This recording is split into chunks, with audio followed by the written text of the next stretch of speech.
Yeah, another loaded Ask Me Anything, but since we put this one on hold because it justifiably needed time, it needed seasoning. It did. The top 5 secondaries. I think you and I are going to have more of a back and forth with this rather than, listing hardcore rankings. I know we were talking about honorable mentions before we got on the podcast. That's how hard this was. It is hard. Well, so how did you start this process? Well, I just, at least at first, I went just division by division. Okay. And just old school dirty. I did old school dirty. And, I had the tabs pulled up as far as the roster, the drafts, and free agency. And kind of just went through it that way and was like, okay. And then, at first just go, okay, cancel that team out. Oh, let me put a star next to this team. They're still available. And I kind of just went, little by little. Right. But it's hard because, one, I think there's only maybe a few that have everything you're looking for. Sure. Safeties and the 3 corners, right, which you need in nickel. Everybody's playing nickel all the time, to where, there was only a few that jumped out that way. But when you get down the list a little bit, and, and you're thinking about other teams that could be in the top 5 or whatever there, you start to get into, whoa, man, they have an unbelievable safety tandem with one awesome corner, but I'm not sure about the other 2 guys. So right. They have pieces where you go, that's really awesome or elite, and that's where it got hard, is differentiating some of that, and I think that's where we'll have some good combo here. That's what's so interesting is how the game, I want to say, has changed because it's been a theme for a while, but with nickel being base, the slot isn't some 30% snap position anymore. No, exactly. Or a throwaway where you should be like, it doesn't really matter. It factored so much into this, and then you have some teams that have the star corner, but they have questions at safety. We'll start from the back end and go 5 down to the teams that are up for 1. I did have 3 teams I thought you could make the argument for number 1. Okay. So I'm curious to hear you out and see where we land. I wouldn't mind maybe just starting there, too, because I have 2 that I think are clearly in the running for number 1. I'd love to hear your third, too. But I had 2 that to me right away, let's just jump off and just go, these are no-brainers, because I have a feeling we're going to be on the same page with these top 2 at least. I think so as well. So my 3 teams I thought you could make the argument to be the number 1 secondary from outside corner, nickel, and safety. Yeah. The Denver Broncos, the Miami Dolphins, and the New York Jets. Yep, okay. Those were the 3 teams that I thought. Now, it's interesting because Denver's one of those teams that they have the star corner, right? They have good safety play. I actually think Caden Stearns, if he gets a little burn over Kareem Jackson, that might elevate them. He didn't play a lot last year, but he looked good when he did. Right. A dude from your University of Texas that never blossomed into the superstar at Texas we thought he would, and now he looks better in the NFL. Kind of interesting how that works. Right. Miami, the addition of Jalen Ramsey, how much is that going to elevate them? You have Brandon Jones coming back from serious injury. When is he going to be ready? But Javon Holland and Xavier Howard are stars in my eyes. Right. And then with the Jets, it's kind of the Broncos thing where Surtain and Sauce, you have the superstar corner. DJ Reed is as good as a number 2 you're going to find in the NFL. Damn good. Michael Carter's a good slot. I'm not really excited about their safeties right now after losing Chuck Clark, and I think that hurt them the most. Yeah, I would agree. That would be the thing that I question. I'm jumping on, with you with the Dolphins. Yep. Okay. They have to be there. The Dolphins are, I mean, and even just, of course, the top-end talent, I'm a big fan of the Dolphins safeties. I mean, Javon Holland, to me, is one of the better safeties in football. No doubt. I know all the grading websites and all there don't have, great grades on him. He's asked to do things that a lot of safeties in football are not asked to do. So I thought the Dolphins for sure. I still think Xavier Howard is definitely one of the 5 best corners in football. I don't think Jalen Ramsey is a top 5 corner in football, but I think he's probably a top 5 DB in football, all right? Right. Because when I say corner, I mean, you got to be able to lock people down man-to-man all the time. I don't think that's his cup of tea anymore to the extent it was a few years ago, but he can play nickel, he can play safety, he can play in the box, he can do a lot of different things, match up with bigger tight end, slot receiver type of guys. So that's where I look at them to be a no-brainer. Now, another no-brainer I'm going to go with, and I'm curious for this one. Well, it's a little bit of a projection, but I'm going with the Seattle Seahawks. And I loved Witherspoon as much as you, so I completely get it. So between him, Tariq Woolen on the other side, Michael Jackson's phenomenal as well. And then you get into the 2 safeties they got there. That's the thing. Right? Now, health, of course, is part of the conversation a little bit, but Diggs and Jamal Adams. See, to me, the Dolphins and the Seahawks were the only 2 teams I went to it and just saw the 5 and went, they're good. I'm good with those 2 right there. So if I had to juggle it out or whatever, I'd probably make the Dolphins the number 1 secondary in football. That's probably where the Seahawks 2 for me, because it's a little bit of a young projection still. But I think, man, I really like that group they got up there in Seattle. When I wrote it out in concrete, I landed with the Dolphins at 1. It was just so hard not to. It would take a drastic fall off of Jalen Ramsey for them to not be that group, or injuries, as we've seen. Yep, that's hurt them before. They fell into that hole with Byron Jones, and they were kind of. Inagbe. How did I blow this? I said his name a million times for years with the draft. He didn't turn out to be. Yeah, we'll get there. Close. Ibnagani. You got me messed up too. I had practiced it before the damn thing. Yeah, he didn't turn into the player I think they were hoping for, and that could have made them an elite group as well a year ago. But then once again, when you look at Denver, I'm glad you brought up Seattle. You're right. That's the biggest projection because you're looking for health at the safety position, and you're looking for a rookie corner to play up to the expectations we've set for him. Yep. But I think that there's a good chance he does. I would think so. The Dolphins, they drafted Cam Smith. I liked him out of South Carolina. I really did. Me too. I had him in the top 30 players. They got some other guys too. The Dolphins, it's not only the starters, it's their versatility and the depth they have too. Because you get into Keon Crossan, who's pretty damn good, right? I'm missing who? Cater Kahu. Cater Kahu was a shock. Was a shock out of nowhere. Villanova? Right. Yeah. No. He's Texas A&M Commerce. Okay, right? He was the really Villanova small. guy is the Bills guy you're thinking about. I think. Yes. Who also started out of nowhere. Up there. Started over their first round pick. Right. So that to me, and then there was somebody else on their roster that I'm missing at corner Nick Needham. They have him as well. So they have a lot of everything. That's why I think I'm going to go clearly them 1, Seahawks 2. Now, after we get out of that Seahawks-Dolphins thing, now that's where I think there's some healthy conversation to be had, right? I'm not as high on Denver quite as you. The Jets, they're on my list here, but I don't know if I'm ready to put them on the short list yet. It's the safety question. For sure. It's below average. Yes. There's no denying it. So that hurts me. And too, I don't know. I know, hey, they've invested in that front four, and you got to cut corners somewhere in the NFL, and they cut corners there because they're going, our pass rush will get there before we have to worry too long. Right. And we got Sauce, and you can't do it all. Feels like the Eagles can play that way too. Eagles can definitely. They got good corners. Don't get me wrong. Yeah, exactly. Eagles are the same thing though. The same thing. I looked at them and went, man, they have 3 really good corners. I like that, but the safety thing I think is a legitimate question for them as well, right? So I look at that. But now, all right. So you named your 3 there. All right, I got 2 others that I feel like I am hands down ready to put in the top 5. Okay. And then my 5th, I still need to talk it out and him and haw about a little bit. All right? So you heard my Dolphins and Seahawks 1, 2. Now, the running after that, this might shock you. Here's going to be my next 2 teams.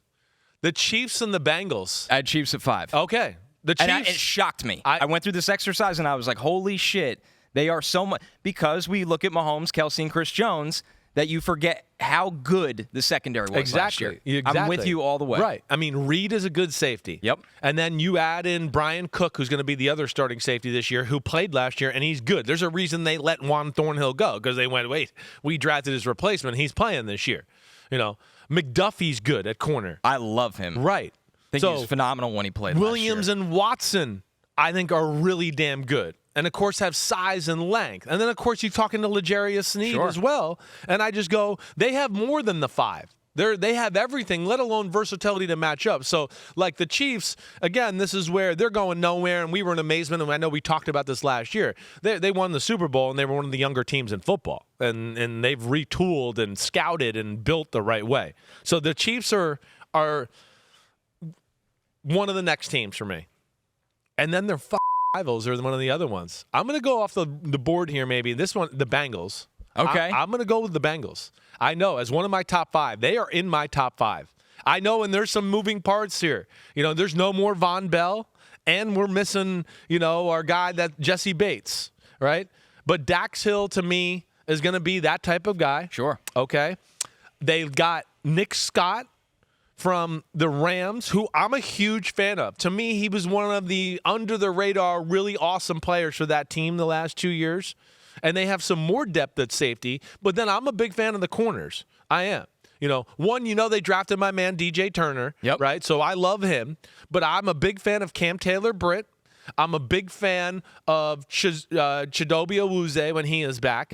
And let me pull up my roster. I'm missing somebody on there, another corner. Oh, Mike Hilton is one of the best slots in football. And he's been for a long time. So, to me, I know most people might not have him in the top 5, but I think this could be one of those where, when the season gets to an end, people are going to be like, whoa, it's December. And they're like, the Bengals have one of the best secondaries in football.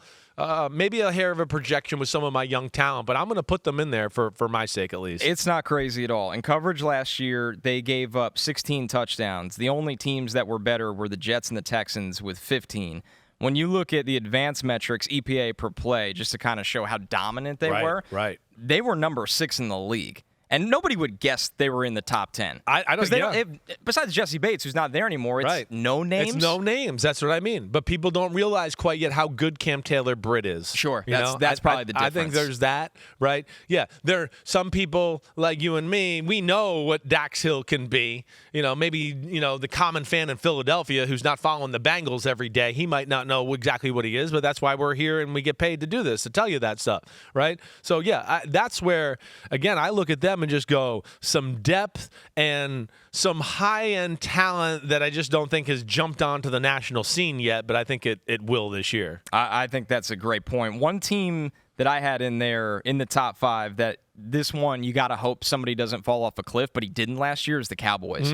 Because Gilmore was really good last year. He's a nice addition to that group. They just locked up Diggs this week to a massive extension. Yeah, rattle them off. Go ahead. Right? So you got Trevon Diggs on the outside. You have Stephon Gilmore, who looked really, really good last year. Yes, he did. It's expected that Jordan Lewis will be in the slot. And then quietly at safety. And he's a really good slot. Right? It's a good place to be. And Deron Bland is really good. Exactly. Who was a starting caliber corner, right? Kelvin Joseph, I know it hasn't got all together for him. I still think he's a talented guy. I think it's, maturity, learning how to play. But I'm sorry to interrupt you. No, I'm with you. Please. The Cowboys were one of my teams that I didn't definitively put in the top 5, but are in my short list of should I put them at number 5 or whatever. So I'm not too far off from you. And you know what? Malik Hooker was good for them last year. Kind of a resurgence for Malik Hooker. No question. I looked at this unit and think they're kind of one of those units that they do play as a team. They have borderline star at corner with Diggs. Everybody knows Diggs isn't in the Surtain, category yet, but he's really, really good. He would be in my top 5 in football. Right? And it almost feels like... I don't give a shit about he gets burned every now and then and all that. Make the plays. He is. And he's also gotten better in that regard since that 14 interception season. It felt like he was more balanced.